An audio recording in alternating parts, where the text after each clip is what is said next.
Figure it out है page number 183 पर। इसे हम सॉल्व करेंगे। फर्स्ट क्वेश्चन आपका दे रखा है water tank is filled from a tap if the tap is open for 1 hour. अगर हम 1 आवर तक कोई भी टैप ओपन करते हैं तो जो वाटर टैंक है वो कितना फिल हो जाता है, 7/10 ऑफ द टैंक फिल हो जाता है। यानी अगर हम कोई टैंक है, मान लीजिए ये टैंक है और इसके हम टोटल पार्ट्स 10 कर दें, यहाँ पर इस तरह से ऐसे पार्ट्स कर देते हैं, टोटल 10 पार्ट्स कर देते हैं, तो उसके अंदर से सिर्फ जो 7 पार्ट है वही फिल हो पाते हैं। मान लिया ये 7 है तो इसको हम कहेंगे 7/10। अभी भी हमारे पास 3 जो पार्ट हैं वो बचे हुए हैं जो फिल नहीं हुए हैं। तो क्वेश्चन यही कह रहा है कि अगर हम 1 आवर टैप ओपन करते हैं तो टैंक जो है वो 7/10 फिल हो जाता है। इसका मतलब क्या हुआ? इसका मतलब तो ये हुआ कि 1 आवर में टैंक फुल नहीं हो पा रहा है, इससे ज़्यादा टाइम लगेगा उसको फुल होने में। अब यहाँ उसने अलग अलग पार्ट्स दिए हैं, अलग अलग उसकी क्वेरी है। फर्स्ट क्वेरी क्या कह रहा है? कह रहा है 1/3 आवर अगर हम टैप को ओपन करते हैं तो कितना भरेगा टैंक। 2/3 ओपन करते हैं तो कितना फिल होगा, 3/4 करते हैं तो कितना फिल होगा, और 7/10 करते हैं तो कितना फिल होने वाला है। सेकेंडली फिर फाइनली वो ये भी कह रहा है कि अगर मुझे फुल टैंक करना हो, ठीक है, पूरा टैंक फुल करना हो तो मुझे कितने टाइम तक टैप को ओपन रखना पड़ेगा। ठीक है, ये जो हाउ लॉन्ग वर्ड यूज हुआ है ये याद रखिएगा, मैथ के अंदर हाउ लॉन्ग का जो यूज होता है वो टाइम के लिए यूज होता है। यानी जब भी आपसे टाइम निकलवाएगा तो वो आपसे कहेगा कि हाउ लॉन्ग। ठीक है, हाउ लॉन्ग से आप समझ जाना कि हमें यहाँ पर टाइम फाइंड करना है। Is that clear?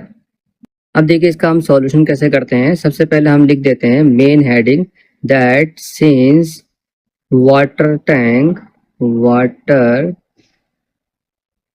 ठीक है is filled in 1 hour is equal to कितना होगा ये 7/10 ऑफ द टैंक। ठीक है, इतना वो फिल हो जाता है 1 आवर के अंदर। अब फर्स्ट पार्ट में वो आपसे कह रहा है 1/3 आवर का फाइंड करना है। ठीक है, ये कैसे निकालेंगे? तो यहाँ देखिए बहुत इजी है। इसका जो सॉल्यूशन निकलेगा वो ये निकलेगा कि हम लिखेंगे 7/10 इंटू 1/3 इज इक्वल टू कितना हो गया आपका 7/30 टैंक हो जाएगा। यानी हमें 1 आवर का पता था, 1/3 का निकालना है तो हमें कुछ नहीं करना है, सिर्फ मल्टीप्लाई करना है। मल्टीप्लाई करके हम पता कर सकते हैं इतना टैंक वो, अगर हम इतने टाइम तक 1/3 आवर तक ओपन करते हैं टैप को तो वो इतना टैंक भर देगा। इसी तरह से बी वाला पार्ट है हमारा। बी वाला कह रहा है 2/3 आवर अगर हम ओपन करते हैं तो वो कितना फिल करेगा। तो सिंपल है 7/10 की मल्टीप्लाई इस बार हम 2/3 से कर देंगे। यहाँ पर देखिए 2 से ये 10 कट जाएगा, 2 1 जा 2 5 जा, तो सिंपल हो जाएगा ये आपका 7/15 ऑफ द टैंक। ठीक है, टैंक का सिर्फ 7/15 पार्ट ही फिल हो पाएगा। इसी तरह से अगर हम सी पार्ट देखें तो यहाँ पर दे रखा है 3/4 आर। इसमें भी हम यही करने वाले हैं, 7/10 की मल्टीप्लाई 3/4 से कर देंगे। अभी देखिए यहाँ तो कुछ भी डिवाइड नहीं हो रहा है तो सिंपल आंसर आ जाएगा 21/40 ऑफ द टैंक आने वाला है। ठीक है, ऑफ द टैंक ये आ गया हमारा। इसी तरह से अगर हम डी की बात करें तो 7/10 आर दे रखा है, यहाँ पर भी यही हो जाएगा 7/10 इंटू 7/10, यानी सिंपल हो जाएगा 49/100 ऑफ द टैंक। यानी अगर हम इतना ओपन करते हैं 7/10 आर तक ओपन करते हैं तो इस तरह से समझिए कि आपने वाटर टैंक के 100 इक्वल पीस कर दिए, उसमें से सिर्फ 49 पीस ही फिल हो पाएंगे। अब देखिए जो ई पार्ट है वो बहुत ही इजी भी है और बहुत कुछ नॉलेज भी देने वाला है। कैसे कह रहे हैं? For the tank to be full करने के लिए हमें कितने टाइम तक टैप को ओपन करना है। यानी मैंने आपको स्टार्टिंग में बताया था क्वेश्चन के कि आपको टाइम निकालना है, वो आपसे टाइम निकलवा रहा है। ठीक है, अब आपको ये पता था, हमने क्वेश्चन में दे रखा था 7/10। पहले क्वेश्चन समझते हैं क्या। देखिए 7/10 का मतलब ये हुआ कि यहाँ पर अगर हम ये टैंक है और इसके हम 10 इक्वल पार्ट्स करते थे। ठीक है, ये 1, ठीक है, इस तरह से ये 2 3 4 5 6 7 8 और 9, यानी टोटल आपके 10 पार्ट्स हो चुके हैं। देखिए यहाँ पर ये 1 2 3 4 5 6 7 8 9 10। अब क्वेश्चन के अंदर क्या दे रखा था? क्वेश्चन में सिंपल सा दे रखा था यहाँ पर कि उसने ये कहा था हमसे कि 7/10 जो है 1 आवर के अंदर फिल हो जाता है। ठीक है, यहाँ पर 7/10 1 आवर में फिल हो जाता है। 7/10 का मतलब यहाँ से लेकर के यहाँ तक ये फिल होने में उसे टाइम लगता है 1 आवर का टाइम लगता है। अब अगर हमें फुल कराना हो यहाँ से लेके यहाँ तक, ठीक है, ये फुल कराना है, तो ये टोटल पार्ट्स कितने हैं, वो बनते हैं हमारे 10 पार्ट्स बनते हैं आउट ऑफ 10। इसी को हम डिवाइड करते हैं तो इक्वल टू आता है 1, यानी हमारा टोटल टैंक जो है ये आपका 1 हो चुका है ना। तो हम यहाँ पर 10/10 का यूज करने वाले हैं फॉर 1 टैंक। ठीक, अब सॉल्यूशन को आप बहुत ध्यान से देखिएगा, आपको समझ में आ जाएगा। ठीक है, देखिए यहाँ सॉल्यूशन में लिखेंगे सिंपल सा क्या लिखने वाले हैं, देखिए सिंस 7/10 ऑफ द टैंक, ठीक है, 7 जो 10 है किसका, टैंक का, वो फील्ड होता है, filled in is equal to 1 hour, 1 hour में ले लेता है। अब आपको निकालना है, आपका टारगेट क्या है, वो है 10/10। आपको जो 10/10 फिल करवाना है ताकि हमारा पूरा का पूरा वाटर टैंक फुल हो जाए। तो ऑफ द टैंक, ठीक है, ऑफ द टैंक, अब यहाँ लिखना है हमें filled in is equal to, देखिए 1 की मल्टीप्लाई हम करने वाले हैं 10/10 से।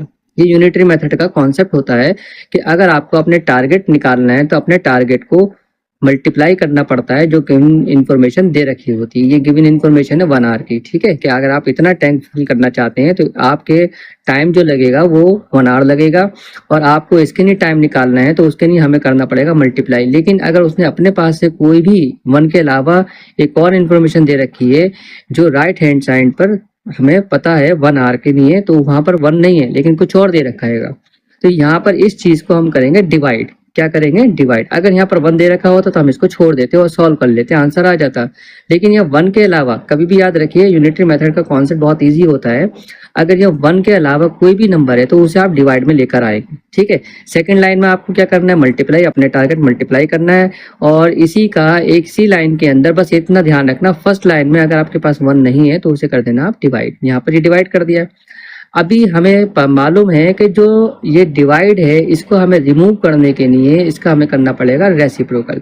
रेसिप्रोकल क्या होता है मैं आपको समझा देता हूँ। ठीक है, रेसिप्रोकल मतलब होता है numerator to denominator on denominator to numerator, यानी अगर आपको न्यूमरेटर अपॉन डिनोमिनेटर दे रखा है तो आपको करना पड़ेगा डिनोमिनेटर अपॉन न्यूमरेटर, यानी इसको नीचे लेके आना पड़ेगा और इसको ऊपर लेके जाना पड़ेगा। इसी प्रोसेस को कहते हैं हम रेसिप्रोकल, यानी हम 7/10 को लिखने वाले हैं 10/7। सेकेंडली ये जो डिवाइड का सिंबल दे रखा है ये वाला, इसको भी हमें रिमूव करना है। ठीक है, इसको हमें रिप्लेस करना है विद मल्टीप्लिकेशन सिंबल से, यानी हम मल्टीप्लाई लगाएंगे उसके बाद 10/7 लिखेंगे, इससे पहले हम नहीं लिख सकते। अब देखिए यहाँ पर ये 10 से 10 डिवाइड हो जाएगा, सिंपल मल्टीप्लाई करके आ गया हमारा 10/7 आर लगेगा अगर हमें इसको फुल करवाना है वाटर टैंक को। अब देखिए इसको हम मिक्स फ्रैक्शन में चेंज कर देंगे, इसको हम डिवाइड करेंगे तो ये हो जाएगा आपका 7 1 7। ठीक है, कितना बचा, 3 बचा, तो 3 एज अ न्यूमरेटर लिख देंगे हम और यहाँ पर 7 आ जाएगा और ये हमारा आ चुका है आर।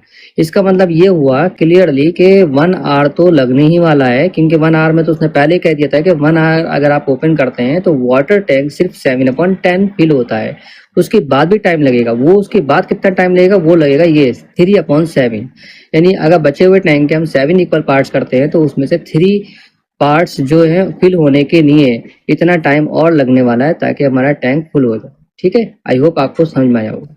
देखिए क्वेश्चन नंबर 2 जो है बहुत इजी है, इसमें कुछ ऐसी खास है नहीं, लेकिन इसको हम समझते हैं है क्वेश्चन क्या कहना चाह रहा है। कह रहा है government has taken 1/6 of the सोमूज land to build a road, यानी बिल्ड रोड करने के लिए, रोड बनाने के लिए सोमू की लैंड जो है वो एक्वायर की गई है। पार्ट्स कर दिए हमारे 6 टोटल। अभी मेरे डायग्राम पर मत जाइएगा, मेरी इक्वल नहीं है, तो उसने कहा कि ये वाला पार्ट जो है गवर्नमेंट ने एक्वायर कर लिया है, 1/6 पार्ट कर लिया है, किस लिए, टू बिल्ड आ रोड। लेकिन 1 2 3 4 5 ये तो अभी भी सोमू के पास है ना, ये तो रिमेनिंग पार्ट हो गया, रिमेनिंग ऑफ द लैंड हो गया ना। तो अब इसमें से भी उसने कहा है कि सोमू ने क्या करा, अपनी जो डॉटर है कृष्णा उसको दे दिया, उसका हाफ ऑफ द लैंड दे दिया, जितना भी जमीन बची थी उसका हाफ करके उसने कृष्णा को दे दिया, अपनी डॉटर को दे दिया। और बाकी जो फिर उसने क्या करा, मान लिए उसी जमीन के उसने वापस से 3 1/3 पार्ट करे, उसके बाद वो जो पार्ट बने उसका 1 पार्ट कितना बना वो बोरा को दे दिया 1/3 इसी जमीन का जो बची हुई थी। उसके बाद ये सब देने के बाद कि गवर्नमेंट को भी दे दिया, कृष्णा डॉटर को भी दे दिया, पौरा सन को भी दे दिया। अभी सोमू के पास कितना है वो आपको फाइंड करना है। तो सिंपल है, सॉल्यूशन बहुत इजी है। ठीक है, देखिए हम क्या लिखेंगे, जो दे रखा है हमें वही लिखना है, अपने पास से कुछ भी नहीं लिखेंगे।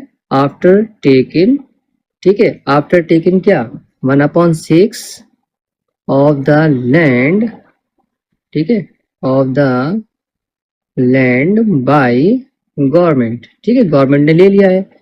ठीक है, तो यहाँ क्या हुआ आपका, Somu has 5/6 of the land. उसके पास तो अभी भी इतनी जमीन बची है, ये तो किसी को नहीं दी।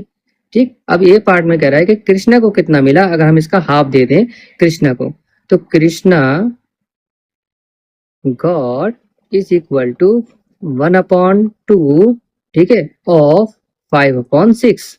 ठीक है, इसका हमने क्या कर दिया 1/2 कर दिया, जो उसके पास जमीन बची हुई थी। ऑफ द लैंड भी लिख देते हैं यहाँ पर। अब ये हो जाएगा आपका 1/2 इंटू 5/6। ठीक है, इसको सॉल्व कर लेते हैं। देखिए कुछ डिवाइड तो होने वाला है नहीं, तो सिंपल आंसर आ जाएगा 5/12 ऑफ द लैंड। ठीक, ये किसके पास गया, ये कृष्ण के पास चला गया। बी पार्ट देखिएगा, बी पार्ट में क्या कह रहा है, कह रहा है कि ओरिजिनल लैंड का, जो ओरिजिनल लैंड कौन सी कही उसने, जो उसके पास 5/6 बच गई है अभी भी। बोरा गेट, बोरा को कितना मिला। ठीक है, तो यहाँ लिखेंगे हम बोरा गॉट 1/3, क्योंकि उसने पहले कह दिया था, मेंशन कर दिया था क्वेश्चन के अंदर कि बोरा को वो देने वाली है 1/3, ठीक है, जो उसका सन है, ऑफ 5/6। तो सिंपल इसको जब हम सॉल्व करते हैं 1/3 इंटू 5/6 इज इक्वल टू, ये हो गया आपका 5/18 ऑफ द लैंड। ठीक, ये आ गया, यानी कृष्णा के पास जो जमीन गई वो गई 5/12, बोरा के पास जो गई 5/18 चली गई। ये सब देने के बाद सोमू के पास कितना बचा, ये और बताना है हमें। चलिए देखते हैं। अब देखिए जो सी पार्ट है हमारा, वो क्या कह रहा है, कह रहा है कि कृष्णा को कितना गया था, वो गया था कृष्णा को 5/12 गया था कृष्णा को, और जो बोरा को मिला था वो गया था 5/18, और जो गवर्नमेंट ने लिया था वो लिया था 1/6। तो ये सब देने के बाद सोमू के पास कितना जमीन बची है वो निकालना है। ठीक है, फाइनली तो यहाँ पर हम वही निकाल के दिखाएंगे। देखिए सोमू कीप द लैंड, यहाँ लिखेंगे हम, ठीक है, keep the land is equal to 1, क्योंकि उसके पास तो टोटल 1 जमीन थी ना, एक पूरा पार्ट था फ्रैक्श। ठीक है, कंप्लीट जो लैंड थी वो तो 1 ही थी, उसमें से गवर्नमेंट ने एक्वायर किया 1/6 कर लिया, प्लस कृष्णा को मिला 5/12, प्लस बोरा को मिला 5/18। ठीक, ये चीज उनको मिल गई है। अब यहाँ पर हम इसको सॉल्व करने वाले हैं एलसीएम लेकर के। जब भी फ्रैक्शन का प्लस होता है तो वो एलसीएम से होता है। एलसीएम इसका आने वाला है 36, और यहाँ पर ये जाएगा 6 6 36, 6 1 6 होते हैं। देखिए 12 के टेबल में ये जाता है 3 टाइम, और 3 की इससे करेंगे हम मल्टीप्लाई, तो यानी ये हो जाएगा आपका 15, प्लस इसी तरह से 18 से इसको जब हम डिवाइड करते हैं तो आता है 2, और 2 की जब हम इससे मल्टीप्लाई करते हैं तो आता है 10। तो यहाँ पर इसको फाइनल आंसर आने वाला है प्लस करके 31/36। उसके बाद हम इन दोनों का भी एलसीएम ले लेंगे। एलसीएम आ गया इन दोनों का 36। अब देखिए जब हम इसको सॉल्व करते हैं तो यहाँ पर जो आएगा वो आएगा आपका 36 minus 31 is equal to, minus करने के बाद हमारे पास आंसर आएगा 5/36 ऑफ द लैंड। ठीक है, यानी इसका मतलब सोमू के पास जो जमीन बची है, अगर हम उस टोटल जमीन के 36 इक्वल पार्ट्स कर दें तो उसमें से सोमू के पास सिर्फ 5 पार्ट्स ही बचे हैं।